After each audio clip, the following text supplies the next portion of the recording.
We see him, but he doesn't see us. There we go. Chair Schlagenhofer, we are ready to go.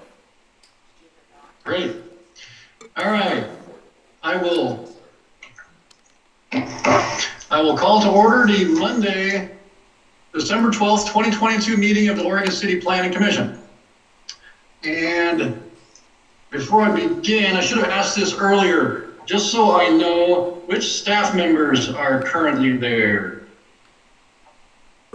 So Christina Robertson Gardner is senior planner. She'll be presenting Great. tonight.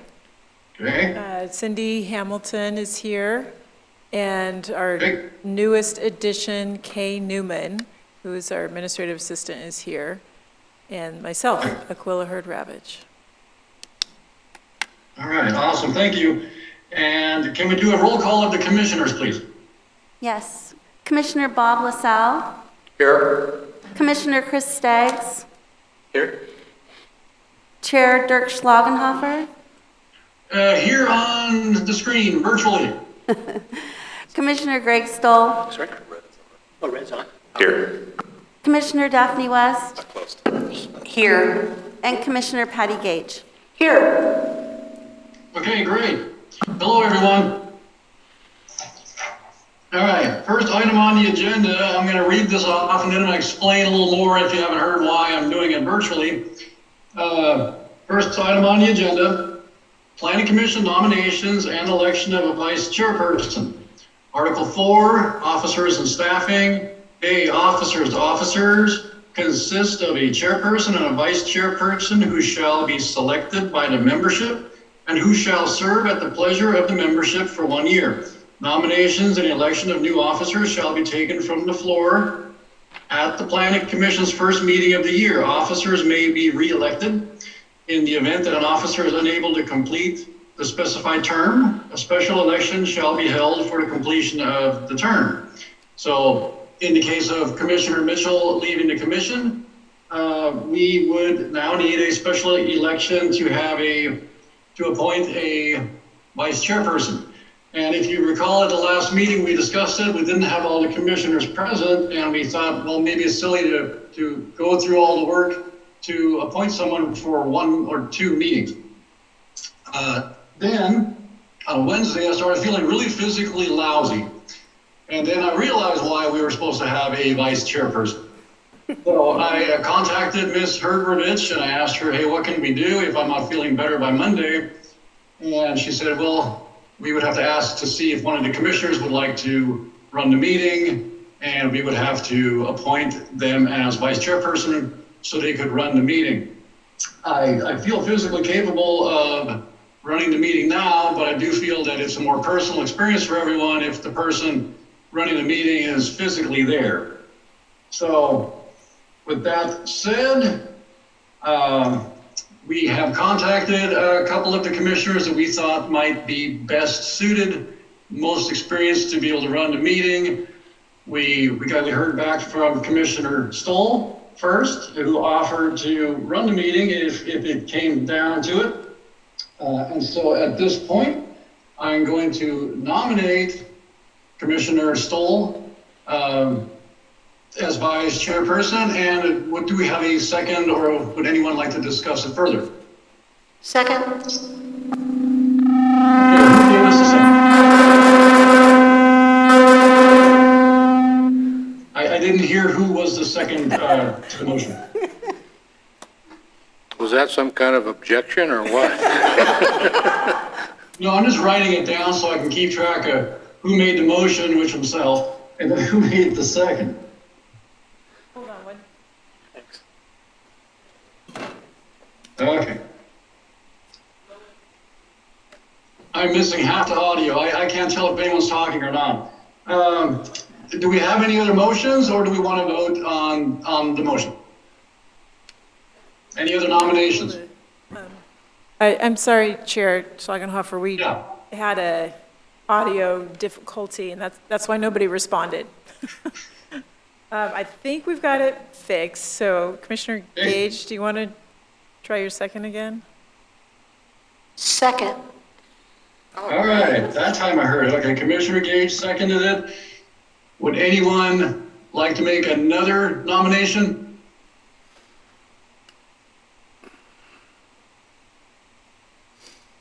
Okay, if we're all happy with that, can we have a vote?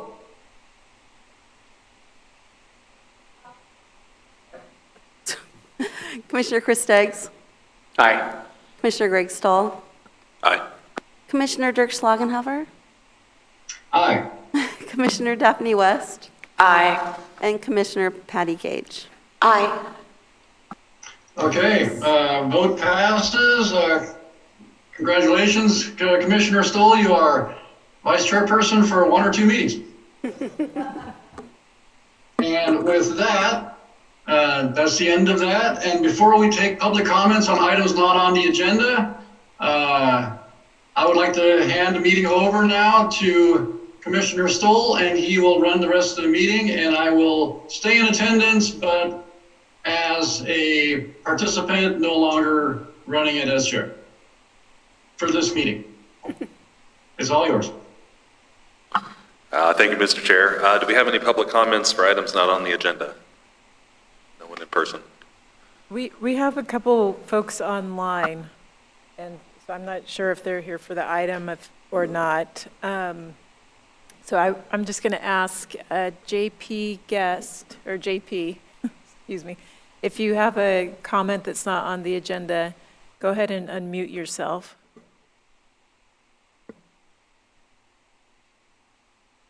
Okay, and now I will ask Mike Grube. I'm sorry if I'm mispronouncing your name. If you have a comment that's not on the agenda, go ahead and unmute yourself. No, I do not. All right, thank you. Okay, moving on to the public hearing for package number 2 of legislative file GLUA 22-0002, LEG 22-0001, House Bill 2001, Housing Choice Code Update. Read the legislative script. Public hearing on a legislative application is scheduled for tonight. Our role is to conduct the public hearing and to make decisions about the matter before us. In making those decisions, we must apply the applicable codes and laws and cannot vary from or change those laws or codes. The legislative actions involve the adoption or amendment of the city's land use regulations, comprehensive plan, maps, inventories, and other policy documents that affect the entire city or large portions of it. Legislative actions which affect land use shall begin with a public hearing before the Planning Commission. A staff report has been prepared for each application and has been made available to the public 7 days before the first public hearing. The staff report identifies the approval criteria that apply to each applicant's proposal. Staff has analyzed the criteria which are contained in the staff report. Upon a recommendation from the Planning Commission on a legislative action, the City Commission shall hold at least one public hearing on the proposal. Any interested person may provide written or oral testimony on the proposal at or prior to the hearing. At the conclusion of the hearing, the City Commission may adopt, modify, or reject the legislative proposal, or it may remand the matter back to the Planning Commission for further consideration. If the decision is to adopt at least some form of the proposal and thereby amend the city's land use regulations, comprehensive plan, official zoning maps, or some component of any of these documents, the City Commission decision shall be enacted as an ordinance. Public testimony will be called on in the order it was requested in advance of the meeting. If you have not emailed city staff at planning@orcity.org to request to speak and would like to testify, please raise your virtual or physical hand when I ask if there are others in the audience who would like to participate. For the public record, please begin all testimony stating your name and city of residence. If you would like to receive a copy of the notice of decision, please state your mailing address or email address. Testimony and evidence should be directed toward the applicable approval criteria. If you believe other criteria apply in addition to those addressed in the staff report, identify and discuss those criteria and explain how and why you believe they apply to the application under consideration. Any person may submit written material while the public record is open on each application. Any written materials received by the city staff during the time period in which the record is open will be placed in the record. Written materials submitted during the public hearing must be presented to the city staff in order to become part of the record. If a person intends for PowerPoint presentations, reports, pictures, or other exhibits used in their oral testimony to be placed on the record, copies must be submitted to the city staff while the record is open. If they are not given to staff, they will not be included in the record. Any person wishing a continuance to present additional evidence and testimony or to keep the record open to respond to new evidence must make that request before the public testimony portion of the initial hearing is closed. I will now ask the commissioners if they have any conflicts of interest. Starting at my left, Commissioner Gage. No conflicts of interest. Commissioner West. No conflicts of interest. Commissioner Staggs. No, I have no conflict of interest. Commissioner LaSalle. No conflicts of interest. And Commissioner Schlagenhofer. None. And I have none. So we'll move on to the staff report, which I believe is Ms. Robinson Gardner. Thank you, Vice Chair Stoll. We're going to get the presentation up on the screen.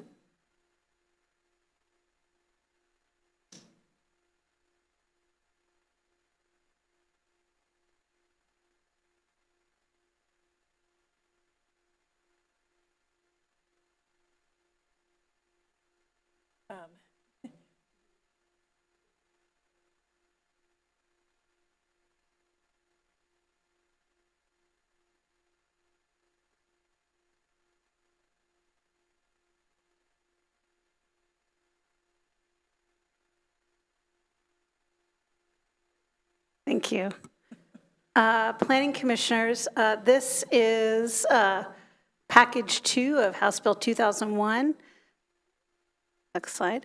Over the last couple of Planning Commission meetings, the Planning Commission has reviewed outstanding policy questions that were forwarded after the June 30th adoption of House Bill 2001 Code. The Planning Commission is meeting to review these policy questions and some technical revisions that staff has reviewed and are presenting this evening. We have a couple meetings left for this package, but what you'll see this evening is staff review of a couple of technical revisions. We'd like to move forward to the City Commission, and the formal vote will happen at the January 9th meeting. There is a 35-day requirement of any details for any code amendments sent to the Department of Land Conservation and Development. We, as a city, need to submit what we call a PAPA, a Post-Acknowledgement Plan Amendment. We've done that, and the first available date is the January 9th meeting. So this evening is a little bit more of a work session. So we'll go through the proposed technical revisions. You'll have a chance to ask staff questions. Josh Wheeler, Assistant City Engineer, was not able to make it this evening. So I'll try to answer questions that come about that I know the answers to, and if not, I'll gather questions that Josh Wheeler might be able to be a better person to answer, and I'll get those responses back to you by email, hopefully sometime this week or early next week. So you'll have those in advance of the January meeting. So what you have in front of you this evening, we'll have a staff presentation where we go over the proposed technical revisions, allow for public comment. It sounds like we have some people in the audience on Zoom this evening who may want to make public comment. Then available to ask, Planning Commission can ask staff questions, provide staff any direction on these technical revisions, and then there'll be a continuation of this hearing to January 9th. So to go over the planning topics, the policy topics. At the November 14th meeting, there were some outstanding questions related to density and lot coverage, and the Planning Commission provided staff direction. That's been updated in your policy tracker. So if you click on that PDF on the agenda, you'll see that updated information. What you see highlighted in yellow are the technical revisions staff's going to present this evening regarding townhomes and middle housing land division, some setback issues related to the mixed-use corridor and the mixed-use downtown zone, that's MUC and MUD, as well as driveway technical revisions coming out of the Public Works Department. At the January 9th meeting, there will be a formal vote of recommending the technical revisions to the City Commission. At this point, staff would like to move the technical revisions a little faster in the process because we actually do have some people in the building permit process that would like to take advantage of these technical revisions and are waiting for them. So we'd like to move those forward to the City Commission and then wrap up any policy discussions at the June 9th and January 9th and January 23rd meetings, and then have kind of a formal memo that gets sent to the City Commission as a wrap-up. So just to remind everybody here, as well as on Zoom and our YouTube channel, what is HB 2001? It was passed by the legislature, the Oregon legislature, in 2019, that required medium and large cities, and Oregon City fell into the large city category because we are within the metropolitan area, to adopt code language to allow middle housing in all zones that allow single-family residential, as well as providing the code recommendations that came out of HB 2001. There was a model code as well as some specific requirements that came out of the legislative process. Those code amendments were adopted by June 30th, 2022, so those are in our code today. We are here in this package 2, as I said. There were some outstanding policy questions that kind of related to the code amendments, but were not required to meet that deadline, as well as an opportunity, really what you are seeing this evening, which is to review some technical revisions as we kind of get into code applications and kind of see how the code works and what may need to be revised.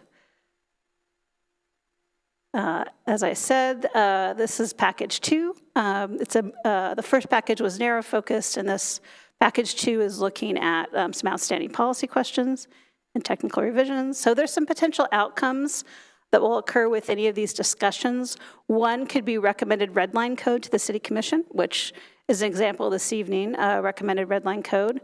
Other topics may be a policy or work plan request to the City Commission for more complex items, such as what you may be discussing in the January meetings related to tiny homes or shelters, or a request for clarification to the City Commission on existing policies they have. There's a policy tracker in your agenda that will be updated each meeting to record any policy direction the Planning Commission gives on these outstanding items. And as always, if you do not think you have enough information to provide staff general direction, please let staff know your questions or what additional information you would need in order to provide direction. So if you have questions this evening or there's outstanding things you think you need to better understand before you can give direction, let me know, and I can work on that and provide that information for you.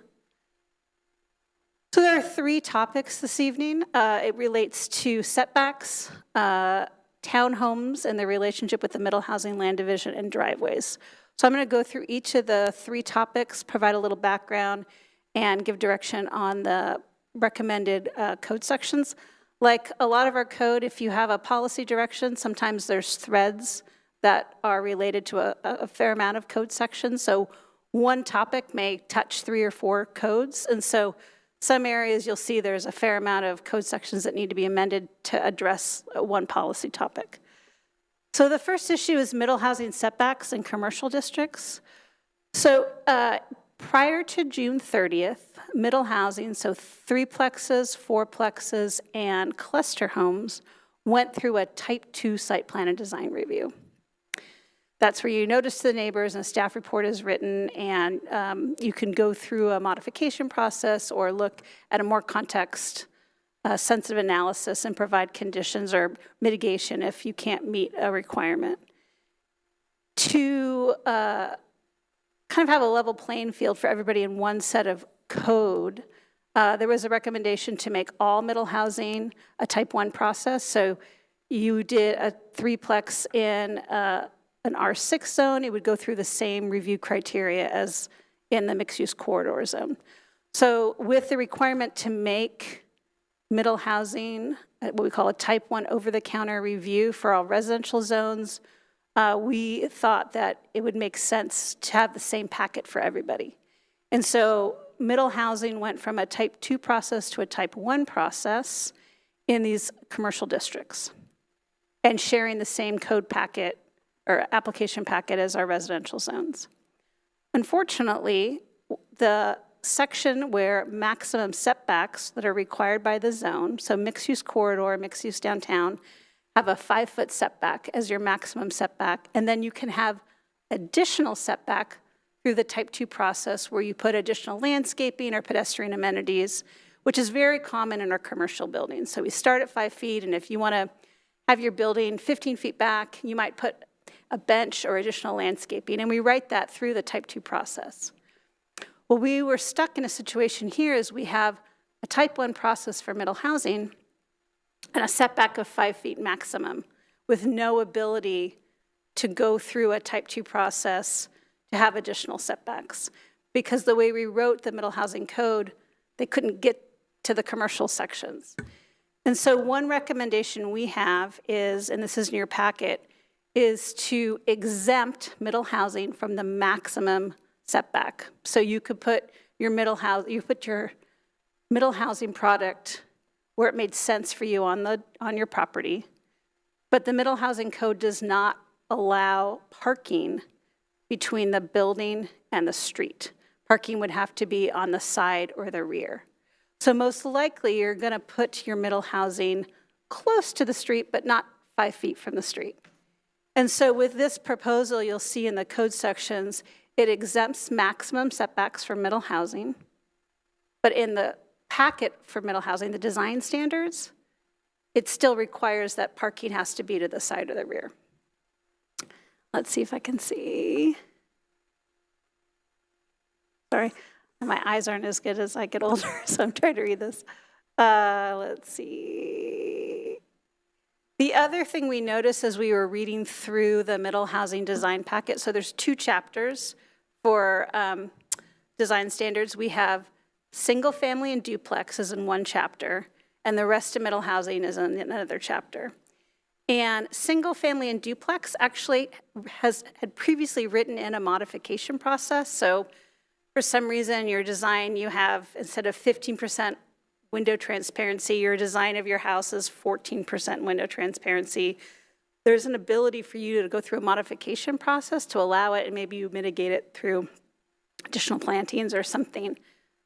We didn't have that process in our new middle housing code. So we put in an allowance for a modification process through a type 2. So the design standards that are in both the middle housing code and the single family duplex code are both allow a modification process that has to be noticed to the neighbor and a staff report is written. We also noticed that there was no review criteria in the single family packet. And so we looked at our site plan and design review code, and they had two kind of pretty simple review criteria, which is, let me do that, read it for you.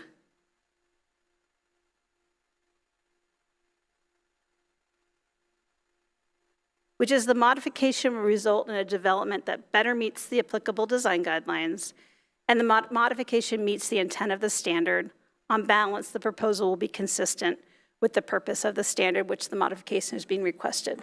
So both single family and duplex design standards and middle housing now have a modification process and a criteria for approval.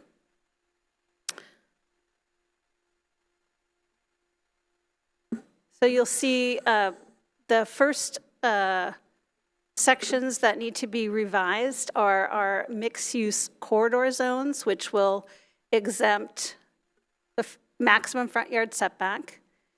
And through looking at some of the lot sizes in the mixed-use corridor, we were also realizing that the 17 units per acre minimum density might be very hard to meet for some of the much smaller lot sizes, especially if you have maybe a larger ranch home that takes up a fair amount of space.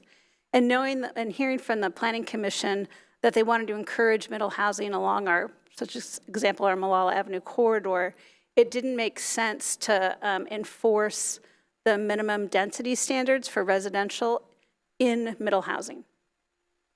In the mixed use downtown, which is our regional center, and we do have some requirements for density, that requirement for minimum density is still kept in.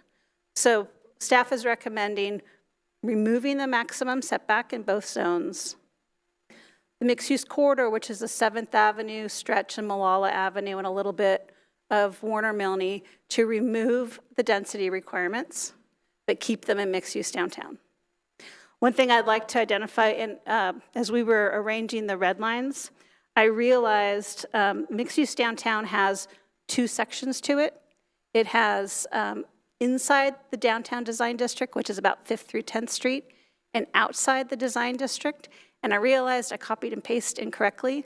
So both inside the downtown district and outside the downtown district will have the minimum density required. And that will show up in your January packet.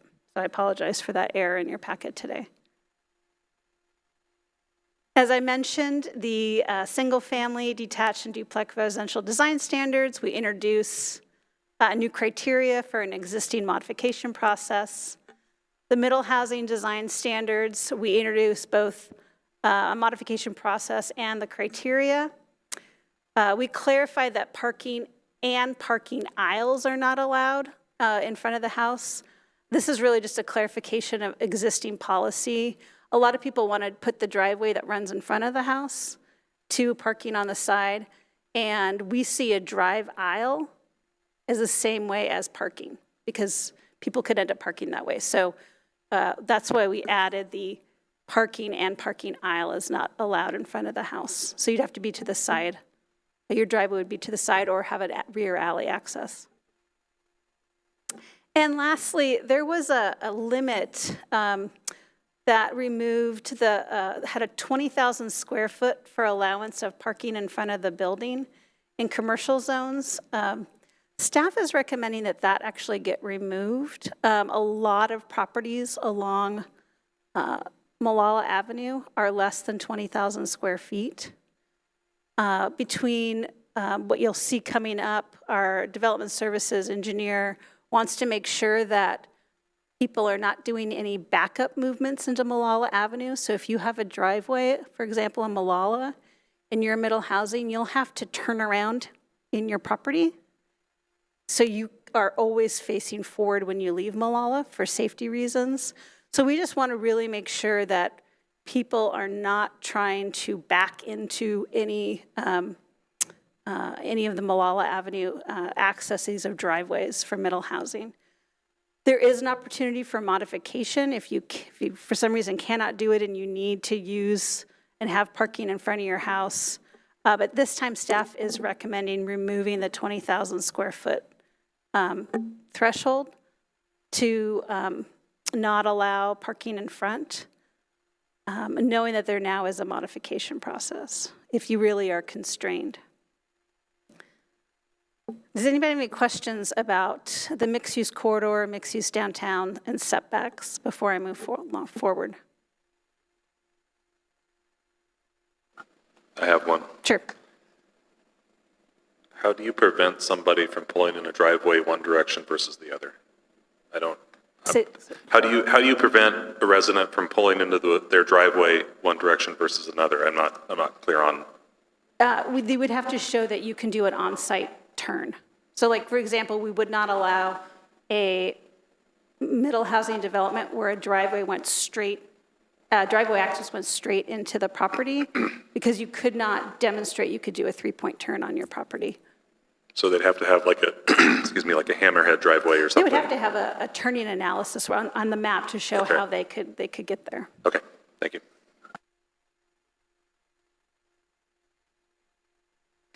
Commissioner LaSalle.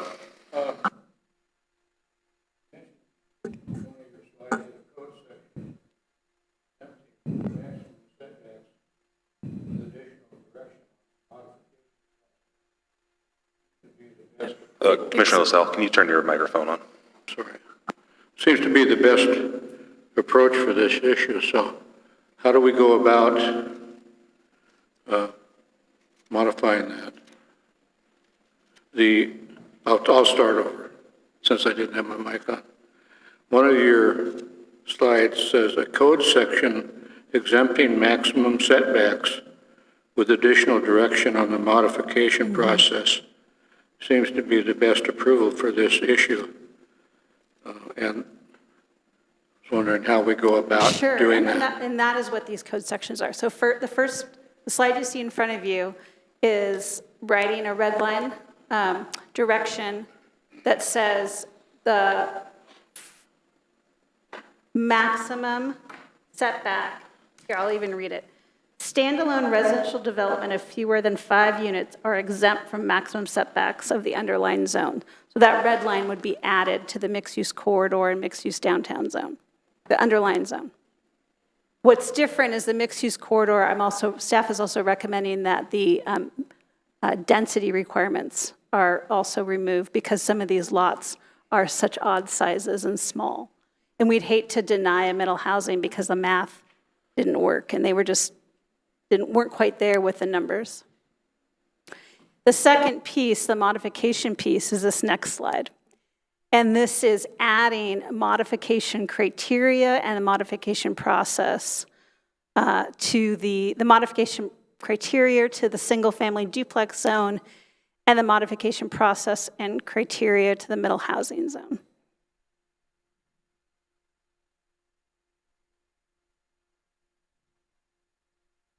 Any other questions about setbacks before I move forward with townhomes? Okay. So I wish I would have had this direction in June, but we have it now, so I'm excited. The way we set up middle housing for Oregon City really was 2 buckets. You either were small infill, which was really a 4-plex, the cluster homes, or a townhome, and you were really an infill project that went to the building division, filled out your packet, ensured you had adequate utility hookups, and you could potentially trigger for 10% of the valuation of your frontage for upgrades to sidewalks and street trees. What townhomes really are not set up for is the middle housing land division, townhomes of a much larger size. Middle housing land division, as you recall, is really just cutting up the pieces of a pie and allowing home ownership with deed simple parcels from one middle housing development. So if I had, a 4-plex that I received approval from the building division and planning division, I could cut up each of those 4 units, make sure the land's underneath all the 4 units, and sell them separately as child parcels. So you have one proposal, it's a 4-plex, that's your pie, and your middle housing land division is really, in a sense, a paper platting of cutting up the pieces of the pie to sell the separate slices. So infill development, in a sense, all the requirements of street improvements, utilities, that's all done through the building department review of the middle housing. The land division really is just cutting up the pieces for home ownership. A townhome subdivision of 20, 30, and 40 lots gets quite complicated.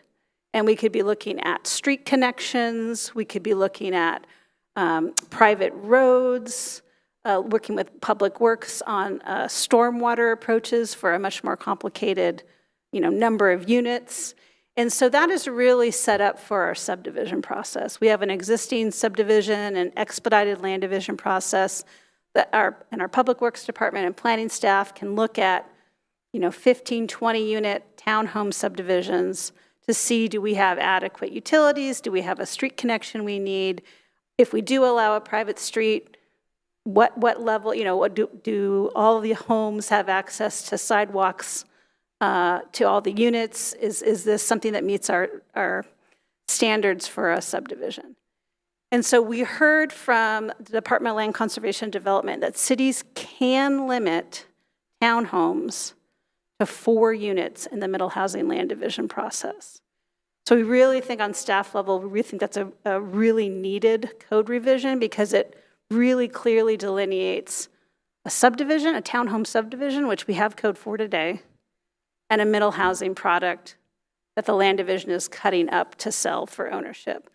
Middle housing land division allows us to look at utilities and frontages, but really is not set up for new streets or private streets or much more complicated connectivity. So it's a pretty simple code revision, which I wrote right here on a screen. So it only needs one screen and a really small revision. And that is in the middle housing land division code. The applicability section is 4 units or fewer for townhomes. So if you had a 5-unit townhome project, you would go through the subdivision process. And so you could either, you'd be platting the lots first, and then you'd be selling the lots. And you could build townhome of any combination of building size. Any questions before we move on to the last topic? Is there a definition for a cottage cluster? Yeah, cottage cluster is where, and that is required for the cities to go through middle housing land division. That's where you have the smaller units around a green, and we as a city can limit up to 14 units on one lot. So if you wanted to do a 28-lot cottage cluster, you would need 2 lots. So in some situations, people may do a 1 or 2 lot partition, and then they could do middle housing from then on. So I guess if you had a big enough property, you could do a partition, a 2 or 3 lot partition, and build 4plexes in each one, or build the cluster homes in each one. But what the state gave us direction on is we can't have a density requirement for cluster homes, but we could limit the number of units per lot, and 14 units was an acceptable level for them.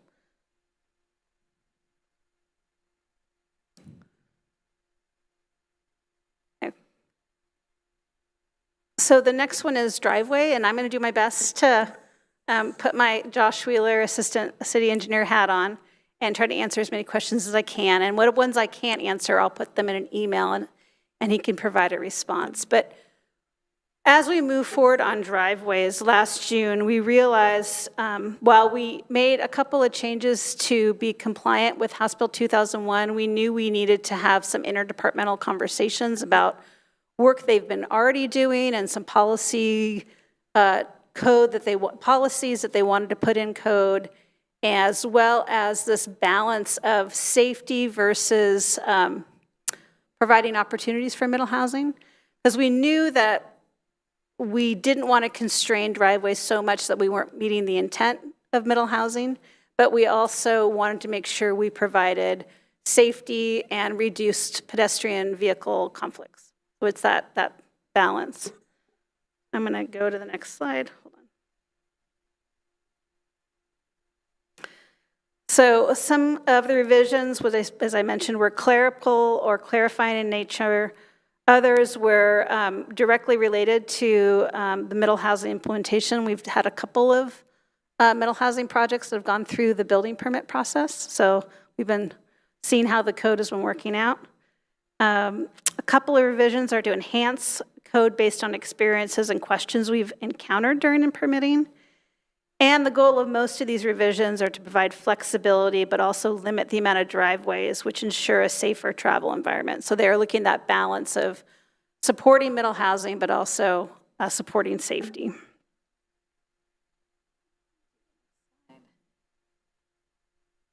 So out of the planning code, there's 2 recommended revisions.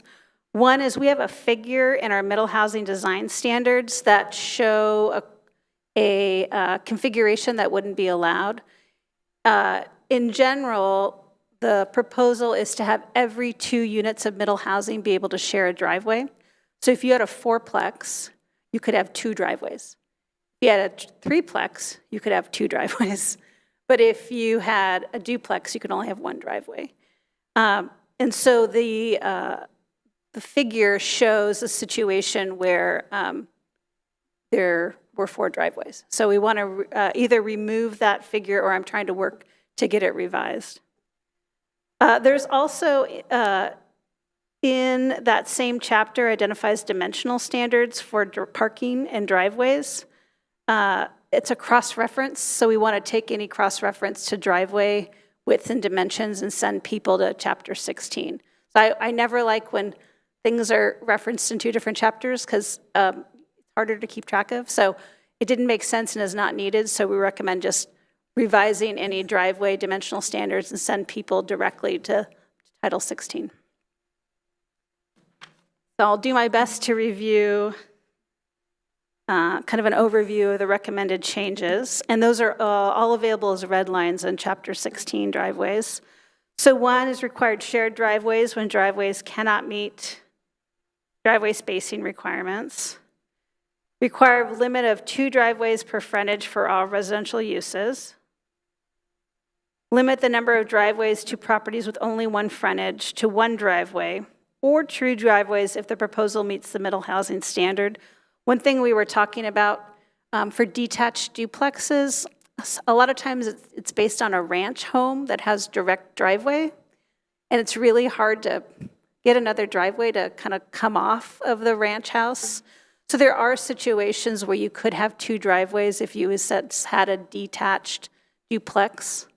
But you kind of would have to go through that process of how could I not have a shared driveway? Well, I can't because it goes straight into the house's garage, would be an example.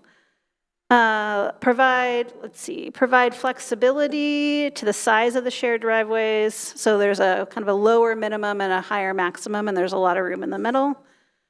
The big thing is they want spacing between those 2 driveways to ensure, one, you get a parking space, but also that there's enough distance that you have less pedestrian vehicle conflict. Provide additional direction on cluster homes at where would we want the driveways. We heard from the Planning Commission they didn't want it all in one shared parking lot. So especially on corner lots or in larger lots, could there be 2 driveways to go to 2 different parking areas? Provide an equitable, consistent regulation for middle housing that acts as or can be easily compared to a small subdivision or partition with individual lots. So once again, part of this consistent policy. And most importantly, this is something that they don't have in code and they really want to, our Public Works Department. Ensure driveways on collectors or arterials, so Malala Avenue is an arterial, for example, do not allow for backing out into the roadways. So all movements must be forward-facing. And so that's kind of an overview of what our Public Works Department has put together for our driveways. And I'm available for any questions the group may have, and I'll see if I can answer. If not, I will forward them to Josh. Commissioner Lassell? How do you arrange for not backing out of a driveway? Usually you would turn in a site diagram that showed how you had space to do a 3-point turn, or if let's say you had an alley access or you had a side entry or rear entry, how you're able to turn that around on the property in order to get forward facing to the street. So it's often common in like subdivisions and other things where you do a turning diagram when you turn that in with your application. Thank you.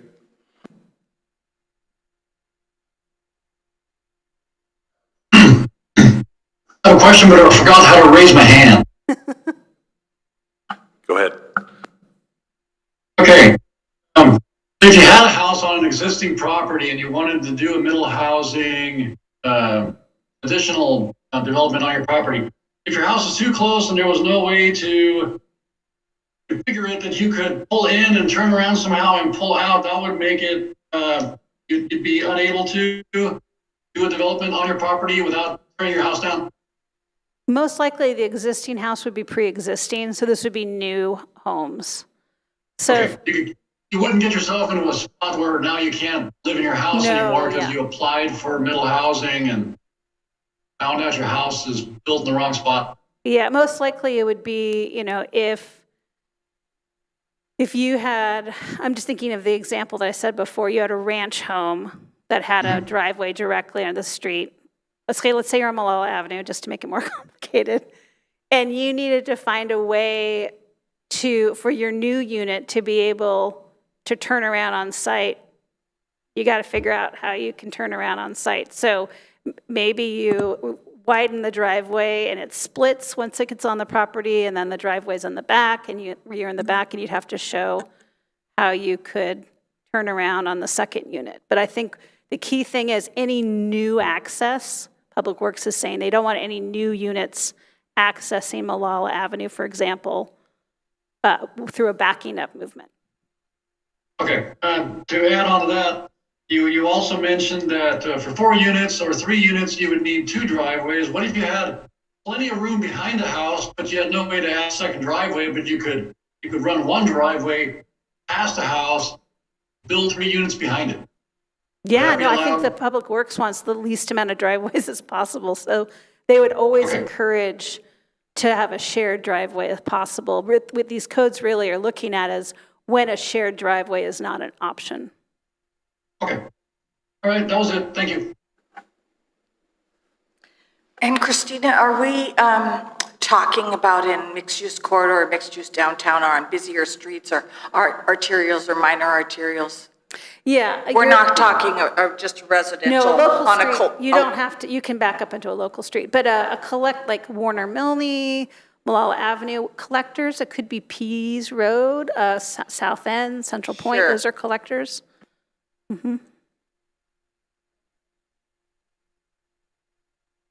You know, that those shared driveways kind of remind me of a TV program that I saw recently called Neighborhood Wars. Quite an interesting program. Well, one of the requirements we do have for middle housing, land division especially, is you have shared access easements of private access, and you want to have really good details on a shared access easement. Who owns it, and more importantly, who's maintaining it, and how do you decide when it's maintained? Because we've looked at access easements from the 70s, and all they say is who owns it.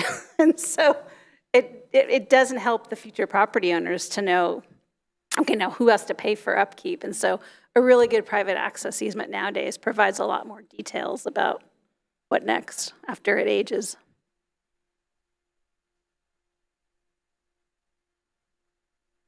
All right. So once again, those are the 3 topics: mixed-use corridor, mixed-use downtown setbacks, townhomes and driveways. So staff will bring back this in a more of a formal package for a vote at the January 9th meeting. You'll probably see 2 agenda items. One will kind of be the vote to move forward with the technical revisions, and then the next agenda item will be House Bill 2001. And this was moved from the November 28th meeting because of staff time. We weren't able to get that to you. So we'll have that conversation about affordability incentives for land use, RVs, tiny homes, and that'll be a policy discussion. And then, of course, ask staff any additional questions you may have, and then really any recommendations you would be going to the City Commission most likely for a future work plan. If any of those items or piece of those items are something the Planning Commission wants to pursue. The January 23rd meeting is looking at the last of the outstanding policy questions and then really a wrap-up. Most likely, I'll come back in February with a draft of a memo that reviews all the policy questions that happened this winter, and that can be then forwarded to the City Commission. Though staff at this time recommends these technical revisions get sent earlier to allow people that are waiting for them through the building permit process. So this evening, I know we have some public comment, as well as any additional questions, and then a continuation of the hearing to January 9th. Okay, do we have any public comment?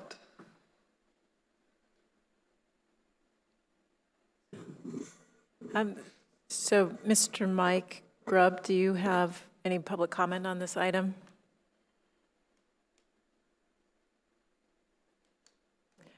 All right, and for our guest JP, do you have any public comment you'd like to submit on this item?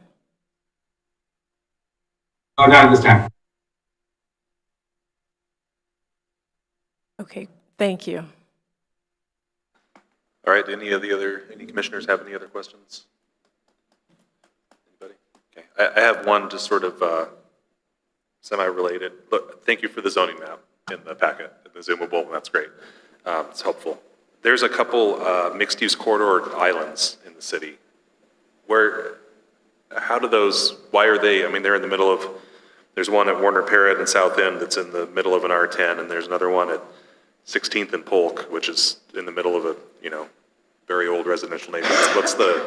How does that work? How Sure. did that come about? Well, I know about the 16th and Polk one. I don't know about the one, some of the mixed-use corridors were acknowledging a previous commercial zone. For example, the 16th and Polk used to be a neighborhood store Oh, okay. that was demolished. And that zoning was quite old. And actually, I remember because I reviewed the multifamily that was built in its place. And so if not all of them, but some of the islands are acknowledging a previous commercial code. And so some of the older commercial code from the 60s and 70s, we enveloped in the mixed-use corridor zone when it was created in 2004.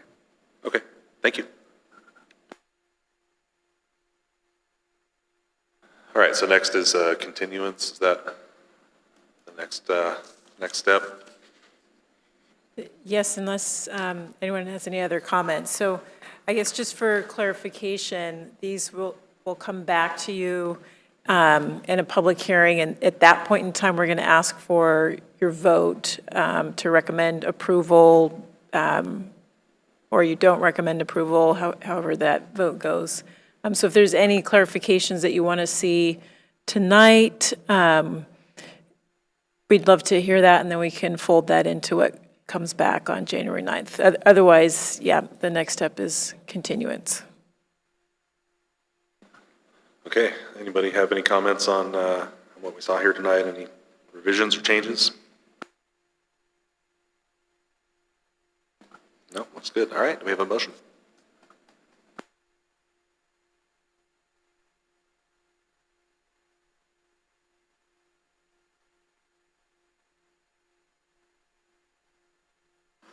I'll make a motion to continue to January 9th.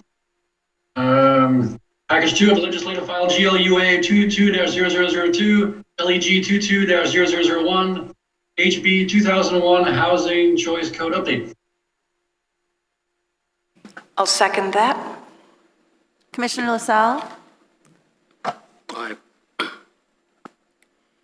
Aye. Aye, okay. Commissioner Staggs? Aye. Commissioner Stahl? Aye. Commissioner Schlagenhofer? Aye. Commissioner West? And Commissioner Gage? Aye. Oops, I think I did. All right, motion passes. Communications. Yeah. Anything?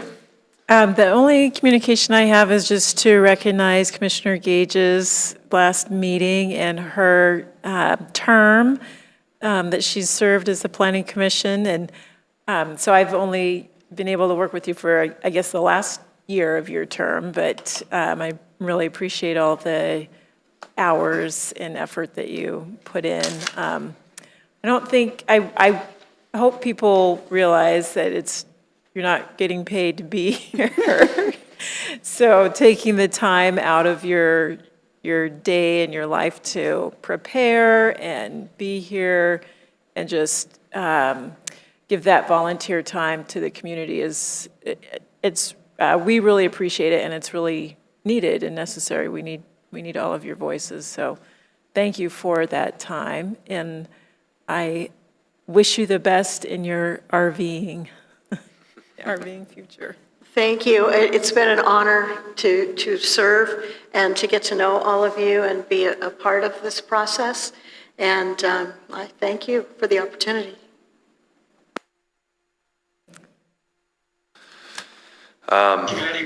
Go. Mr. Chair, do you have a comment? Yeah, I said, thank you, Patty.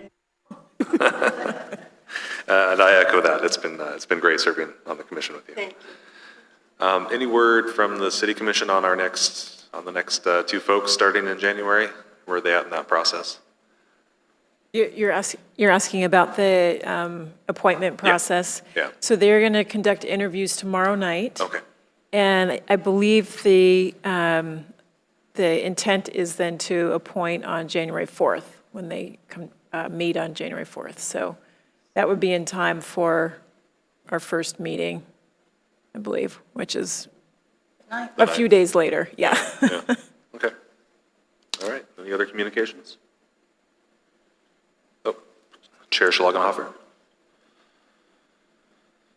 Clarification on the selection process. Are they only doing the interviews tomorrow, or are they going to also be making their decision and then we formally appoint them at the city commission on the 3rd?